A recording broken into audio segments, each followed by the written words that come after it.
Anak-anak, adik-adik, saudara-saudara terkasih, Bapak Ibu sekalian, Shalom. Selamat pagi. Apa kabar? Habis dikunjungi Paus, mestinya semua baik ya. Semoga semua diberkati, baik secara dekat maupun dari jauh, secara real maupun secara virtual ya. Ada yang misa di gereja-gereja, menemukan berkat yang sama. Semoga semua mengalami damai sejahtera, sukacita, dan juga dilindungi Tuhan dengan kesehatan. Ya, kita diundang sebagai orang beriman, mencintai Allah itu dengan segenap hati, segenap jiwa, dan segenap akal budi.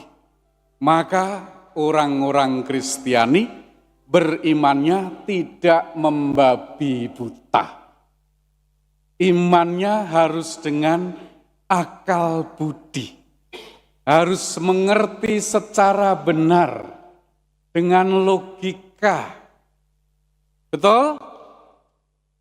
Itulah orang Katolik, itulah orang Kristiani. Pengikut Yesus Kristus itu beriman, percaya dengan sepenuh hidupnya, sepenuh hati, sepenuh jiwa, sepenuh akal budi. Oleh karena itulah setelah berbulan-bulan para murid mengikuti Yesus juga ditanya, ngerti enggak sih kamu itu siapa saya? Dites ya, siapakah aku? Mulai dengan menurut pendapat orang siapa? Benar enggak? Pertanyaan yang sama juga ditanyakan kepada kita semua para pengikut Kristus yang ada di dalam gereja ini pun maupun di tempat lain, juga untuk orang-orang yang mau mengikuti Yesus Kristus. Pakai otak, pakai akal budi, pakai hati, pakai kaki dan tangan, dengan pilihan-pilihan konkret, dengan tindakan-tindakan konkret, supaya jangan seperti dikatakan oleh Santo Yakobus dalam bacaan yang kedua tadi. Iman tanpa perbuatan adalah mati. Bohong-bohongan. Iman yang omong kosong. Saudara-saudara terkasih, ketika kita merasa hidup bersama Yesus sebagai orang beriman, maka kita juga ditanya, siapa Yesus bagi kita masing-masing? Karena kita manusia bertanggung jawab atas iman kita, tindakan kita. Mengapa kita mengimani Yesus tidak dengan membabi buta? Tuhan Yesus Kristus ingin kita para murid-Nya dahulu dan sekarang menjalin hubungan pribadi dengan Tuhan Yesus. Maka segenap hati, segenap jiwa.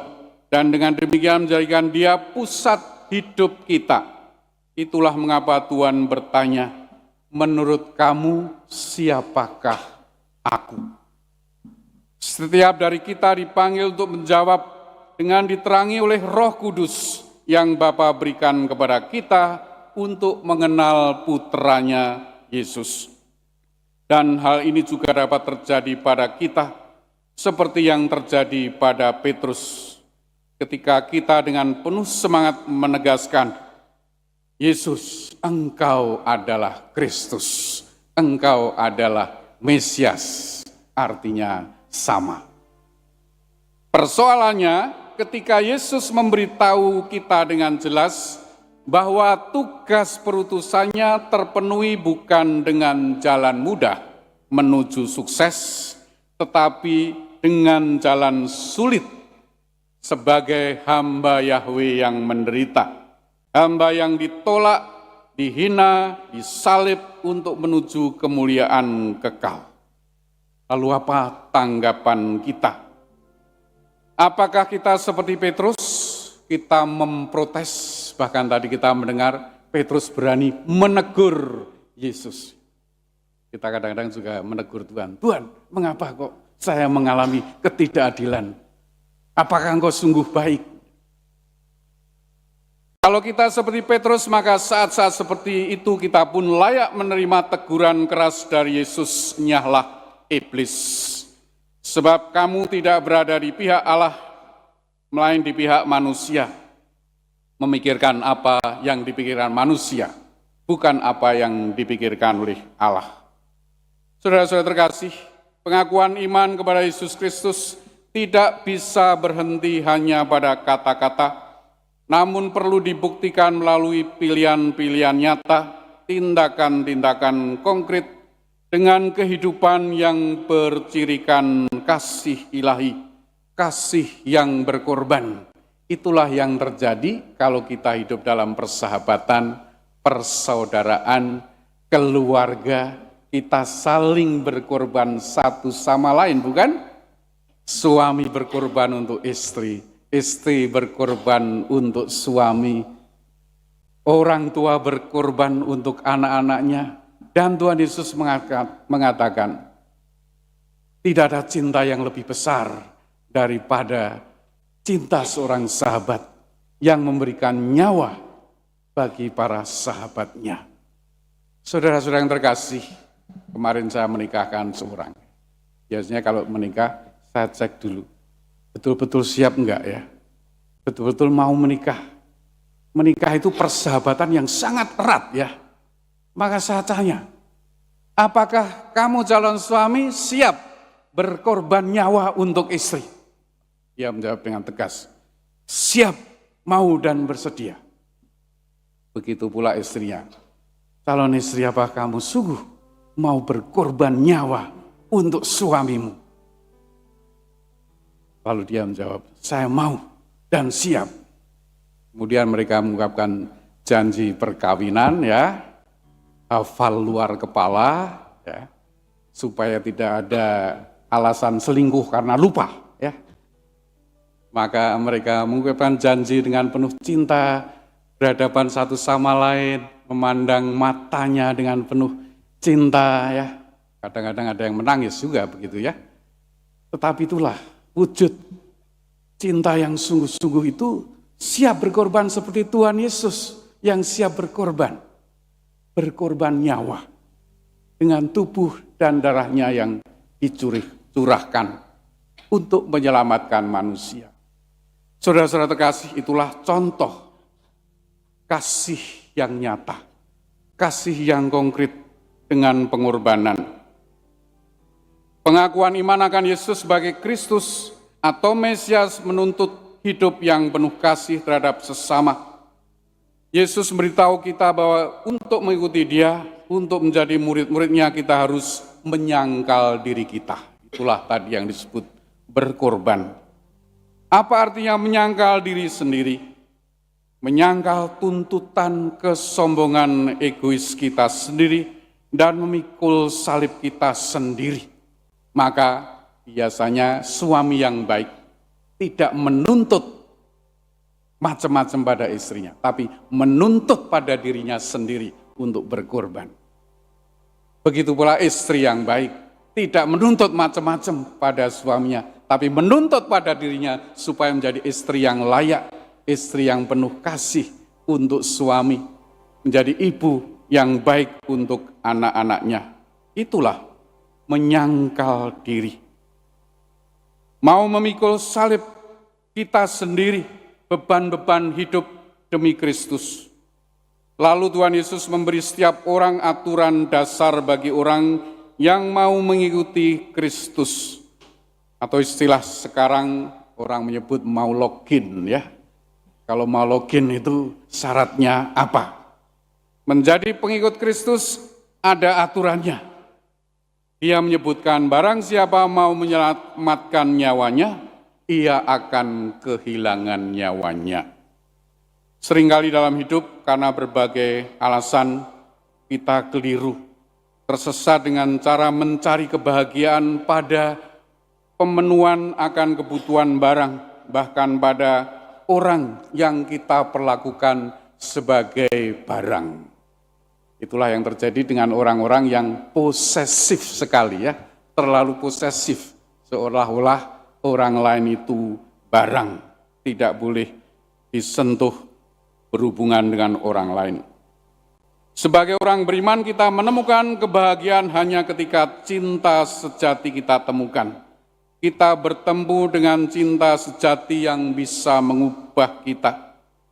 Cinta sejati yang mengubah segalanya itu adalah Allah sendiri, yang kita temukan dalam diri Tuhan Yesus Kristus, firman Allah yang menjelma. Itulah yang dialami oleh para saksi iman, para kudus, para martir yang menjadi pelindung baptis kita. Ya, mereka menemukan Allah adalah kasih, begitu mengasihi kita, sehingga Dia mengaruniakan Yesus Kristus, putranya, supaya yang percaya kepadanya dapat selamat, memperoleh hidup yang kekal.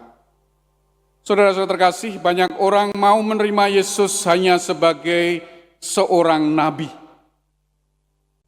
Nabi Isa atau nabi apapun namanya ya. Bagi kita umat Katolik, umat Kristiani, Yesus lebih daripada seorang nabi. Ia adalah Kristus atau Mesias yang diutus Allah untuk menyelamatkan kita manusia yang mau percaya. Namun karena banyak orang salah paham akan arti Mesias, di awal Injil Tuhan Yesus memilih sebutan yang lebih mudah dipahami, anak manusia. Tapi apa artinya anak manusia dalam kitab suci? Anak manusia itu berarti hamba Tuhan yang rela menanggung penderitaan demi keselamatan orang lain, bahkan rela dibunuh demi manusia lain sebelum ditinggikan Allah. Yesus memang penyelamat, tetapi Ia meraih kemenangannya lewat jalan pelayanan, pengorbanan, penderitaan dan kematian, dan kebangkitan, sebagaimana dikisahkan dalam Injil. Tidak cukup kita beriman dengan mengerti kisah Yesus. Tuhan Yesus juga berbicara tentang penderitaan yang harus ditanggung oleh kita, para pengikutnya. Kita semua yang mengakui Yesus dan melibatkan diri dalam perutusannya, pasti akan pernah menghadapi perlawanan dan penolakan seperti Yesus. Dan marilah kita rela menanggung penderitaan demi Yesus Kristus yang kita imani, juga di zaman sekarang. Di banyak tempat orang Kristiani mengalami persekusi. Di banyak tempat bahkan tidak ada kebebasan untuk memilih menjadi pengikut Kristus. Menjadi pengikut Kristus berarti masuk penjara. Ada yang dilarang untuk menjadi orang Kristiani, maka kadang-kadang harus keluar dari daerahnya atau bahkan keluar negerinya untuk menjadi pengikut Kristus. Hanya pengikut yang rela menyangkal dirinya dapat mengambil bagian dalam kemenangan Yesus, dalam kebangkitan dan kemuliaannya. Menarik ketika saya merayakan sakramen perkawinan kemarin, ketika orang sudah yakin bahwa bersedia berkorban untuk pasangannya dan bisa sungguh-sungguh menyampaikan janji itu dengan tulus ikhlas. Saya tanya, apa yang kamu rasakan? Lalu dia berteriak-teriakan, yeay! Bahagia sekali, padahal mau berkorban. Tidak semua pengorbanan itu menyedihkan. Berkorban bagi orang lain kalau sudah diniati, karena diimani untuk Kristus, untuk sahabat-sahabat kita, untuk saudara-saudara kita, itu memberikan sukacita dalam Tuhan. Itulah mengapa tema kunjungan Paus Fransiskus, iman, fraternity, dan compassion. Iman, persaudaraan, dan belas kasihan atau bela rasa. Iman tidak cukup dengan kata-kata, perlu diwujudkan dalam hidup nyata sebagai saudara-saudara, sahabat-sahabat yang berbelas kasih, siap berkorban, dan berbela rasa.